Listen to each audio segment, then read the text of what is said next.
নবীজি একদিন নামাজ পড়তেছেন, নামাজের মধ্যে নবীজির ওই আশাটা অন্তরের মধ্যে অতিমাত্রায় জাগ্রত হলো।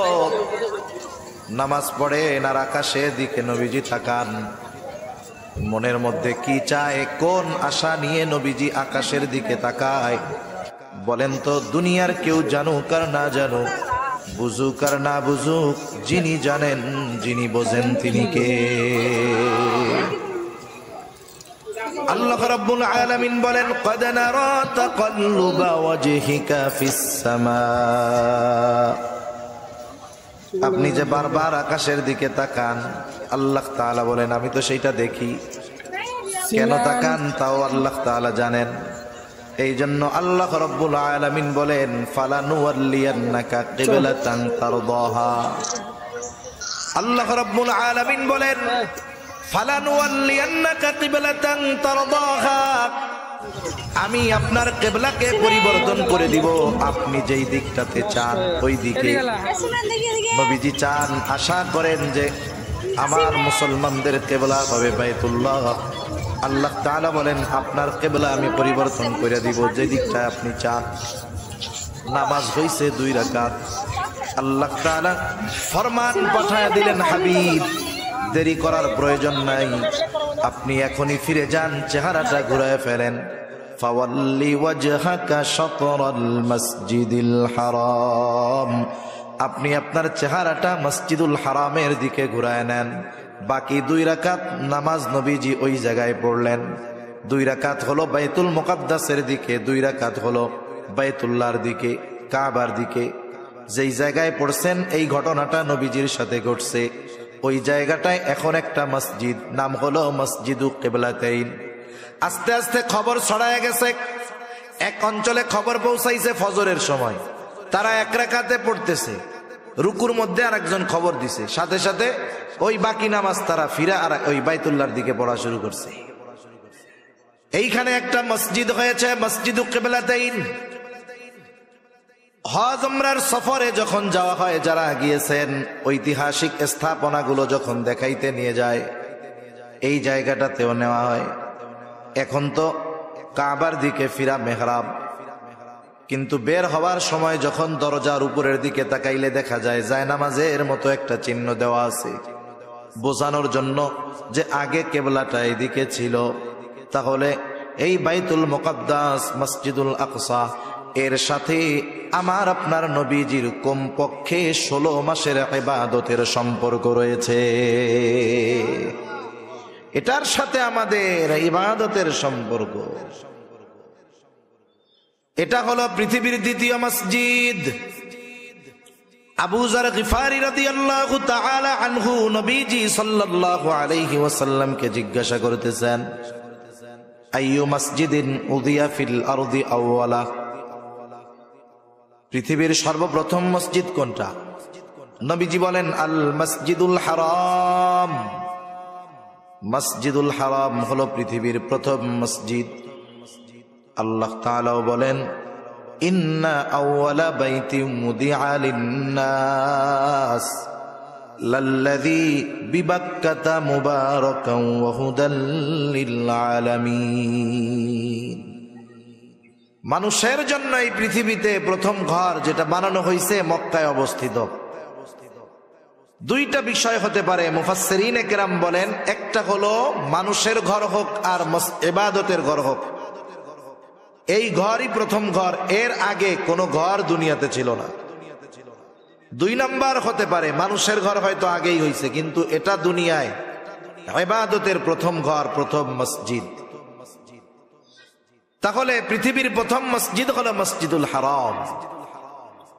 এরপরে তিনি প্রশ্ন করতেছেন, সুম্মা আইয়ুন, এরপরে কোনটা?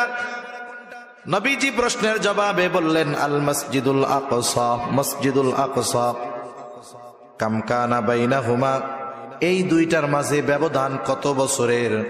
নবীজি বললেন, 40 সানা। এই 2টার মধ্যে ব্যবধান হলো 40 বছরের। 40 বছরের ব্যবধানে এই 2টা মসজিদ হইছে। এটা পৃথিবীর 2য় মসজিদ।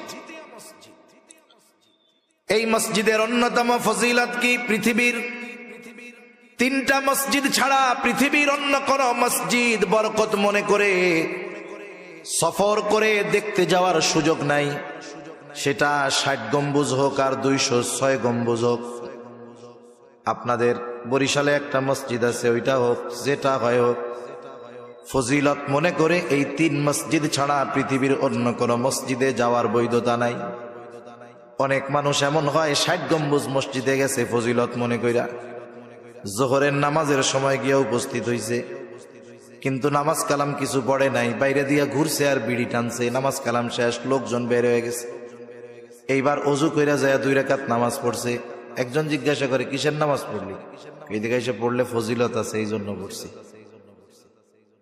এই ফজিলত মনে করে নামাজ পড়লে সওয়াব হবে না উল্টা গুনাহ হবে? কোন পৃথিবীর কোন মসজিদ সফর করবে বরকত মনে করে এই 3 মসজিদ ছাড়া কোন মসজিদে করার সুযোগ নাই। বরং এই 3 মসজিদে সুযোগ হইলে যাওয়া জরুরি।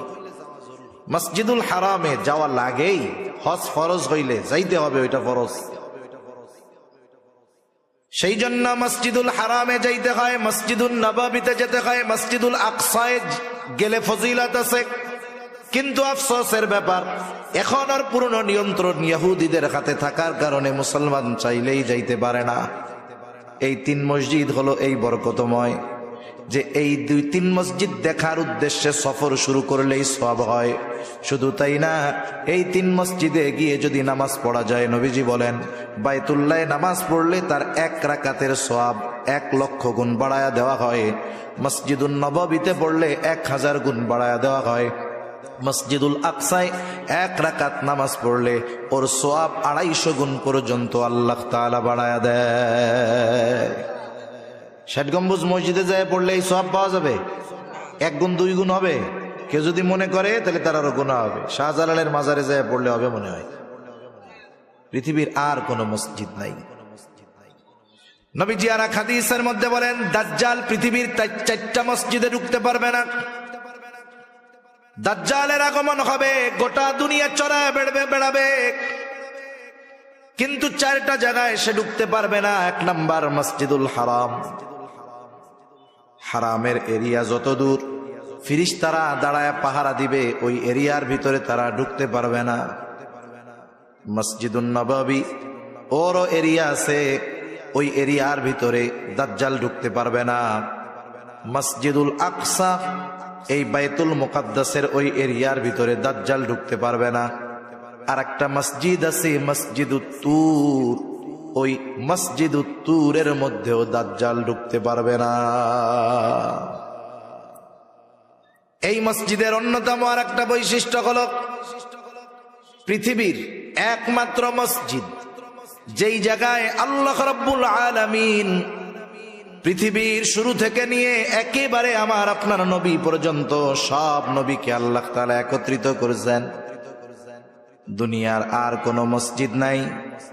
এই ফজিলতটা যেই মসজিদের মধ্যে সংগঠিত হয়েছে, দুনিয়ার আর কোন মসজিদ নাই। এই মসজিদুল আকসাই একমাত্র মসজিদ যেই জায়গায় আল্লাহ তাআলা সকল নবী রাসূলদেরকে দুনিয়ায় একত্রিত করেছে। আর কোথাও কোন জায়গায় একত্রে সব নবীর পদাচারণা হয় নাই। যদিও এই জেরুজালেমে, এখানে সবচাইতে বেশি নবীদের আগমন ঘটছে, সবচাইতে বেশি নবীদের কবর আছে ওই জায়গায়। বর্তমান দুনিয়ার সবচাইতে পুরাতন শহরের মধ্যে অন্যতম এই জেরুজালেম। এইটা যে কতবার ভাঙছে আর কতবার গড়ছে, অনেকবার। সেজন্য এই মসজিদের সাথে মুসলমানদের হৃদয়ের, ঈমানের, আমলের সম্পর্ক আছে না নাই? আমি আলোচনাটা বেশি লম্বা করি নাই, কারণ আরো কিছু কথা বলবো, তো এই জন্য। এখন নবীজি আসলেন মসজিদুল আকসায়। ওইখানে একটা পাথর ছিল, বাহন বাঁধার পাথর। যেই নবী ওইখানে আসছেন, উনি তার সাওয়ারি ওই জায়গায় বাঁধছেন। ইংলিশ আধুনিক ভাষায় পার্কিং। নবীজি ওনার বাহনকে ওই জায়গায় বাইধা রাখছেন। এবার অজু করলেন। অজু কইরা নবীজি 2 রাকাত নামাজ পড়লেন। ইবনে কাসির রাহমাতুল্লাহি আলাইহি এখানে ব্যাখ্যা করেন যে এই জায়গায় 2টা মত পাওয়া যায়। একটা হলো নবীজি মেরাজের সফর শুরু করার আগে সব নবীর উপস্থিতিতে ওই জায়গায় উনি ইমামতি করছেন, এরপরে সফর শুরু করছেন। তিনি বলেন, কিন্তু পরবর্তী আলোচনার দৃষ্টিভঙ্গিতে মনে হয় এটা হয় নাই। কিভাবে হইছে? সকল নবীর উপস্থিতিতে নবীজি ইমামতি করেছেন, এটা ফেরার সময়। যাওয়ার সময় যদি ইমামতি করতেন তাহলে প্রত্যেক আসমানে যখন উঠছেন জিব্রাইল প্রত্যেক নবীর সাথে পরিচয় করায় দিছে, তাহলে পরিচয় তো আগেই হয়ে গেছে, নতুন করে করায় দেওয়ার দরকার কি ছিল? কথা বুঝেন নাই? এজন্য উনি বলতেছেন যে নবীজি ওইখানে গিয়ে 2 রাকাত নামাজ পড়লেন, এরপরে সফর শুরু হবে, ঊর্ধ্ব আকাশে সফর, মেরাজের সফর। মেরাজ অর্থ সিঁড়ি। এখানে বিশেষ সিঁড়ির মাধ্যমে আল্লাহ তাআলা আমার আপনার নবীজিকে জিবরাইল আলাইহিস সালামের সাথে সফর শুরু করাইছেন। রাসূলুল্লাহ সাল্লাল্লাহু আলাইহি ওয়াসাল্লামকে নিয়ে জিবরাইল আলাইহিস সালাতু ওয়াস সালাম সফর শুরু করে দিলেন। মনে রাখবেন, এই ধরনের ওয়াজ নসিহত শুনে কিন্তু সমালোচনা করার জন্য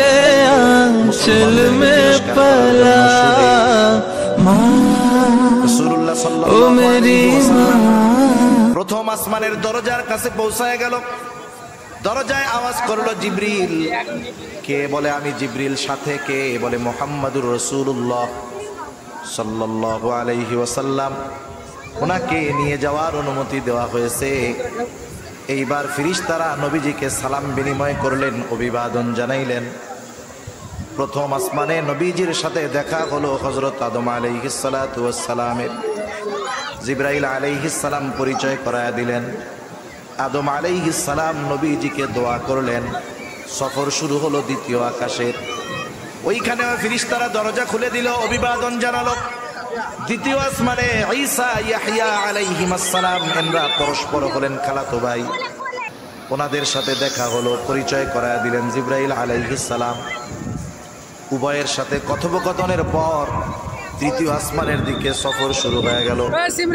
এইবার তৃতীয় আসমানে ফেরেশতারা দরজা খুললো, অভিবাদন জানাইলো, স্বাগতম জানাইলো।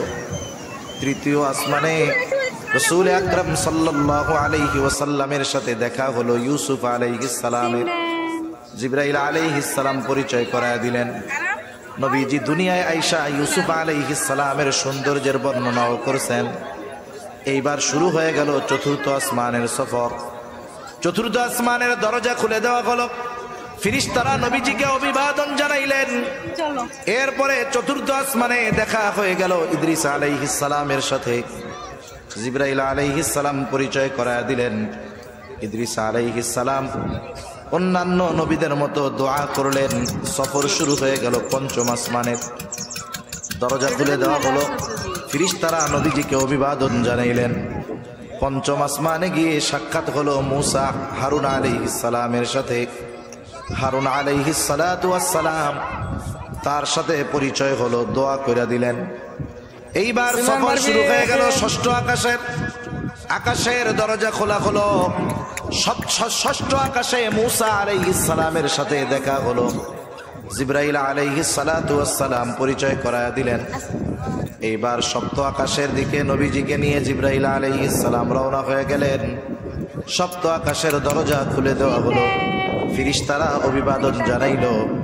সপ্ত আসমানেই আছে বাইতুল মামুর, একেবারে আমাদের দুনিয়ার বাইতুল্লাহ যেই জায়গায়, ওই বরাবর সোজা সপ্ত আকাশের উপরে একটা মসজিদ আছে। ওই মসজিদের নাম হলো বাইতুল মামুর। ওইখানে ইব্রাহিম আলাইহিস সালাম দেয়ালের সাথে হেলান দিয়া বসে আছেন। ওইখানে ইব্রাহিম আলাইহিস সালামের সাথে রাসূলুল্লাহ সাল্লাল্লাহু আলাইহি ওয়াসাল্লামকে জিবরাইল আলাইহিস সালাম পরিচয় করায় দিলেন। পরিচয় হলো বাইতুল মামুর হলো, ওইখানে দৈনিক ৭০,০০০ ফেরেশতা একবার কইরা তাওয়াফ করার সুযোগ পায়। করছে সাহাবায়ে কেরাম। ফেরেশতার সংখ্যা কত? নবীজি তখন বলছে, শোনো, এই সপ্ত আকাশের উপরে একটা মসজিদ আছে, একেবারে আমাদের এই বাইতুল্লাহর সোজা উপরে। ওইখানের মসজিদটার মধ্যে ফেরেশতারা তাওয়াফ করার জন্য ঢুকে। এইখানে যেমন তাওয়াফ হয় ওইখানেও তাওয়াফ হয়। ফেরেশতার সংখ্যা কত? বলে যেই ৭০,০০০ ফেরেশতা একবার তাওয়াফ করে বের হয়, কিয়ামত পর্যন্ত ওরা আর ওই জায়গায় ঢোকার সুযোগ পাবে না। ফেরেশতা কত বেশি! দুনিয়ায় তো টাকা পয়সা হইলে আপনি মাসে মাসে নাই, সপ্তাহে সপ্তাহে ওমরায় যেতে পারবেন, টাকা পয়সা থাকলে প্রতি বছর হজে যাইতে পারবেন। কিন্তু বাইতুল মামুরে যেই ফেরেশতা একবার তাওয়াফ কইরা বেরোইছে, তার পুনরায় কিয়ামতের আগে ওইখানে প্রবেশ করার কোনো সুযোগ থাকবে না। এরপরে সফর শুরু হয়ে গেল। জিবরাইল আলাইহিস সালাতু ওয়াস সালামের সাথে চলতেছে সফর। পৌঁছায় গেলেন সিদরাতুল মুনতাহায়, একেবারে সীমান্তের বড়ই গাছের কাছে। তার মানে এরপরে আর কারো যাওয়ার অনুমতি নাই। জিবরাইল আলাইহিস সালাতু ওয়াস সালাম বলতেছে, ইয়া রাসূলুল্লাহ, এই পর্যন্ত আমার সফর শেষ। ওই জায়গায় জিবরাইল আলাইহিস সালাতু ওয়াস সালামকে তার মূল চেহারায় নবীজি দ্বিতীয়বার দেখছে। প্রথমবার দেখছে দুনিয়ায়, দ্বিতীয়বার দেখা সেরকম ভয় পায় নাই। আগে যদি না দেখতো, প্রথমবার যদি দেখতো ভয় পাওয়া যাইতো। নবীজি বলেন তার 600 ডানা আছে। কয়শো ডানা? 600 ডানা। বলতেছি, ইয়া রাসূলুল্লাহ, এই যে আমার সফর শেষ, আমি আর আপনার সাথে যাইতে পারবো না। ওইখান থেকে বিশেষ ব্যবস্থাপনায় আল্লাহ তাআলা আমার আপনার নবীজিকে নিয়ে গেছেন একেবারে ওনার কাছে। কত কাছে? বলে ফাকানা কাবা কাউসাইনি আও আদনা, এক ধনুক পরিমাণ দূরত্ব অথবা তার চাইতে আরো কম। এত নিকটে আমার আপনার নবীজিকে আল্লাহ তাআলা নিয়ে গেছেন। সুবহানাল্লাহ বলে। এখন কথোপকথন হইছে, নবীজি ওইখানে গিয়ে উম্মতের কথা বলেন নাই। সর্বশেষ আল্লাহ তাআলার পক্ষ থেকে নবীজিকে 50 ওয়াক্ত নামাজ হাদিয়া দেওয়া উম্মতের জন্য। কয় ওয়াক্ত? 50 ওয়াক্ত। মনে রাখবেন, এই মেরাজ থেকে তথা এই নামাজের হুকুম, নামাজ আল্লাহ তাআলার হাদিয়া। আল্লাহ তাআলা আমার আপনার নবীকে আরশে আজিমে নিয়ে আমাদের জন্য এই নামাজকে হাদিয়া দিয়েছে। সুবহানাল্লাহ বলেন। এজন্য নামাজ হলো এমন একটা ইবাদত, যখন বান্দা নামাজের মধ্যে যায় তখন স্বয়ং আল্লাহ তাআলার সাথে কথোপকথনে লিপ্ত হয়।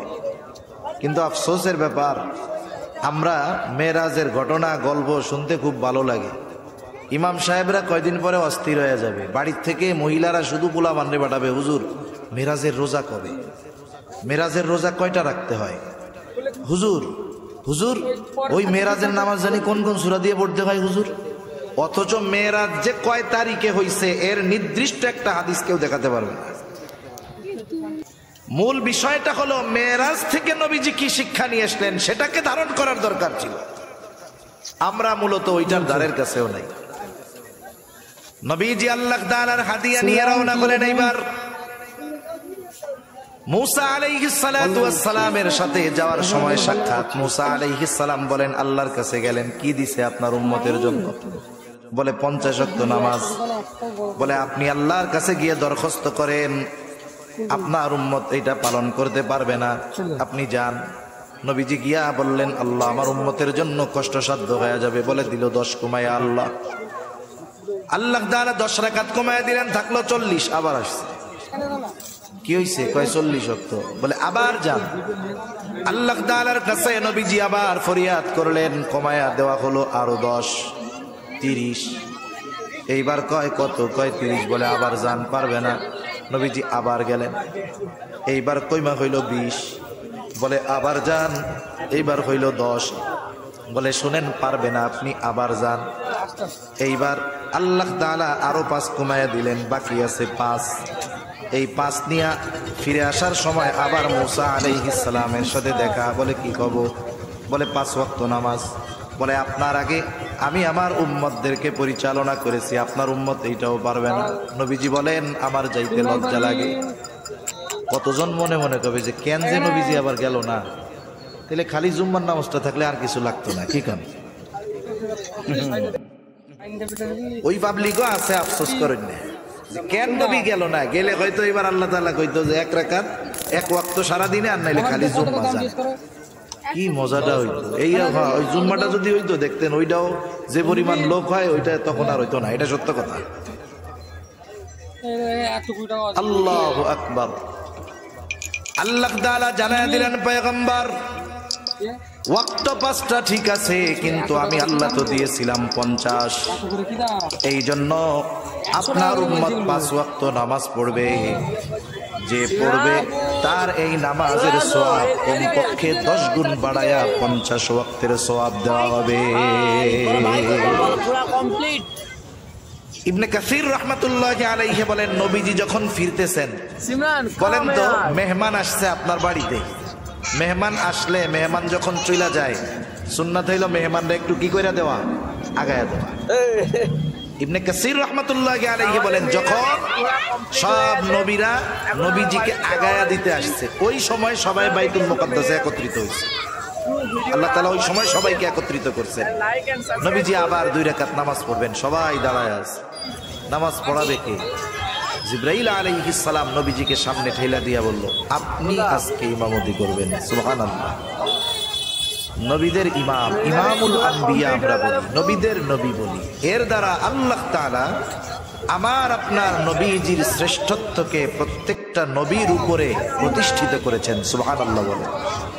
আল্লাহ তাআলাও তো বলছেন যে রূহের জগতে সব নবীদের থেকে আমার আপনার নবীজির নবুয়াতির স্বীকৃতি আল্লাহ তাআলা সব নবীদের থেকে নিয়ে নিয়েছেন।